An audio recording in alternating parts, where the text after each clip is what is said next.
Olá, queridos. Estamos aqui para fazer um vídeo, né? Estamos com saudade das aulas, estamos com saudade dos nossos alunos. Então estamos enviando esse vídeo aqui para melhor compreensão de alguns assuntos históricos. Nós hoje vamos falar então da Reforma e Contra-Reforma.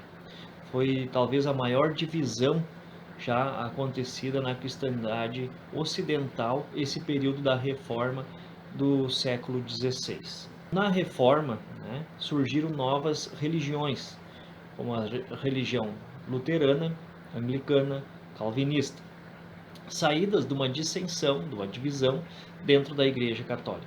E nós vamos ver um pouquinho disso agora aqui nesses minutos. Apesar da Igreja Católica ser muito influente no século XVI e anteriormente, dona de terras, de ter bastante influência política junto a governos, ela também começou a sofrer alguns ataques e algumas críticas. Vão surgindo ideias de insatisfação. Por exemplo, 3 ideias principais. A primeira que era contra o poder universal do Papa. O segundo era a corrupção e o despreparo do clero. E o terceiro motivo, então, que levou à divisão da igreja, a venda de indulgência e de falsas relíquias. Nós vamos explicar um pouquinho cada um. Essas críticas sofridas por parte da Igreja Católica abalavam então o seu poder. Muitas das críticas provinham lá desde o despreparo dos membros da Igreja até a venda de coisas consideradas então pela Igreja Católica como sagradas e recebendo dinheiro em troca. Então muitas coisas que a Igreja praticava na época era contestada por aqueles reformadores. Agora nós vamos ver então quem eram os principais reformadores. 2 reformadores então da época eram John Wycliffe, que era da Inglaterra e que combatia a questão de a igreja ter muito poder e ter muitas riquezas. Outro reformador era John Hus. John Hus também criticava esses privilégios que os padres, os bispos e os papas tinham e foi acusado de herege e foi queimado vivo em 1415, o que na época era a fogueira da Inquisição. Outro reformador foi o alemão Martim Lutero, que então vai dar início à reforma chamada protestante. Ele vai também ir contra alguns preceitos da Igreja Católica, contra a venda de indulgências. Você comprava um perdão dos seus pecados. E o Martim Lutero era contra, então, a venda dessas indulgências. Lutero, inicialmente, era um padre, mas ele acabou discutindo com o Papa, discordando da Igreja, foi excomungado pelo Papa e saiu da Igreja, excomungado é expulso da igreja, e saiu da igreja e foi formar uma nova igreja, uma nova religião, a chamada Igreja Luterana, a partir de 1517. Indignado então contra a igreja, o Lutero vai fazer 95 teses, ou seja, ele vai planejar 95 artigos e colocar na porta da igreja aonde ele trabalhava. As 95 teses então de Lutero vão ser críticas à Igreja Católica. Elas foram afixadas então na porta da igreja, que era um castelo também de Wittenberg, na Alemanha, em 31 de 10 de 1517. Lutero então foi excomungado pelo Papa, foi perseguido, se refugiou na Alemanha e acabou sendo protegido por um nobre, e ele traduziu também a Bíblia para o alemão. Então alguns preceitos ou ideias ou regras da igreja luterana então que Lutero havia acabado de fundar. A justificação pela fé. Então somente Deus poderia salvar as pessoas. A justificação era pela fé e não pelas obras que as pessoas tinham.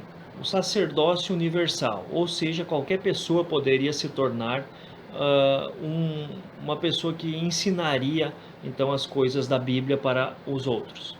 A Bíblia, então revelada por Deus, era a única fonte de verdade.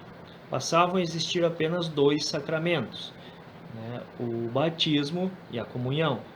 Os cultos aos santos e às imagens não tinham fundamento, e qualquer membro da igreja pode se casar. As ideias de Lutero foram muito difundidas pelo surgimento da imprensa. Inclusive o primeiro livro impresso foi a Bíblia. A reforma então ela foi se espalhando, e encontrou na Suíça um outro reformador, chamado João Calvino, né, que vai então dar início, em meados do século XVI, à Igreja Calvinista, que também então vai criticar algumas coisas da Igreja Católica e vai formar, com novas regras e novos preceitos, uma outra igreja. Calvino vai seguir muitos preceitos do luteranismo. Como Lutero, ele vai acreditar que a salvação se dá somente pela fé, não aceitava também o culto às imagens e também admitiu somente dois sacramentos, o batismo e a comunhão. Porém, diferentemente de Lutero, ele acreditava na predestinação absoluta, ou seja, as pessoas nada podiam fazer para mudar seu destino. Para Calvino, alguns já eram predestinados por Deus para a salvação de suas almas, enquanto que outros eram condenados à morte eterna. João Calvino também foi perseguido, né? Deixou então a França e foi para a Suíça. E lá então as pessoas que estavam entrando para a nova igreja calvinista deveriam ter uma vida mais pura. E aí surge então a questão do puritanismo. Isso é, que se acordassem cedo, se dedicassem ao trabalho, fizessem suas orações, fizessem seu jejum. Além disso, ele proibia jogos de azar, festas, bebidas alcoólicas e teatro. Lá na Escócia, quando foram aumentando o número desses seguidores, eram chamados presbiterianos. Na Inglaterra, eles ficaram conhecidos como os puritanos, e depois foram muitos desses que vieram para a América do Norte, onde hoje é os Estados Unidos. Na França, eles ficaram conhecidos como huguenotes. O único lugar que foi um pouco diferente foi na Inglaterra, porque lá as reformas aconteceram através do rei Henrique VIII, que já tinha um casamento com a rainha, queria se divorciar, resolveu casar-se novamente, sem autorização do Papa, e o Papa então acabou excomungando o rei, e ele formou uma nova religião chamada anglicana. A Igreja Católica, por sua vez, não aceitou isso e tentou conter o avanço do protestantismo. Desta forma, surgia a chamada Contra-Reforma, ou seja, agora a Igreja Católica reagia então a essas novas religiões. De que forma a Igreja fazia isso? Primeiro, formando a Ordem dos Jesuítas, que eram comandados por Inácio de Loyola, que a partir de 1534, então, começaram a ter uma vida diferente, né? Ter uma vida mais regrada, mais disciplinada, os chamados soldados de Cristo. Esses são os jesuítas, né, que vão vir para a América e vão espalhar a fé católica.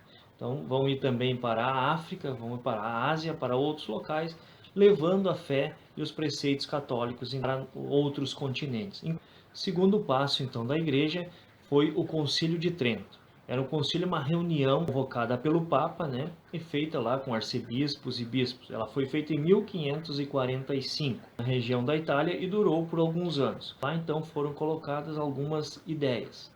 Reafirmou o poder do Papa, colocou uma lista de livros que os católicos não podiam ler, chamado de Index, propôs a criação de seminários para instruir os padres e conservou os 7 sacramentos então que a igreja tinha, entre outras ideias. E o terceiro passo então foi durante a Contra-Reforma, que foi reaberto o Tribunal do Santo Ofício, ou seja, a Inquisição, um órgão da igreja encarregado de vigiar, julgar e punir qualquer pessoa que fosse considerada herege. E esse herege então poderia ser condenado à perca de bens, condenado à prisão e muitas vezes até mesmo condenado à morte, onde se perseguia protestantes, judeus e muitas mulheres que eram consideradas bruxas. Espero que tenham gostado desse vídeo para conhecermos mais um pouco da história.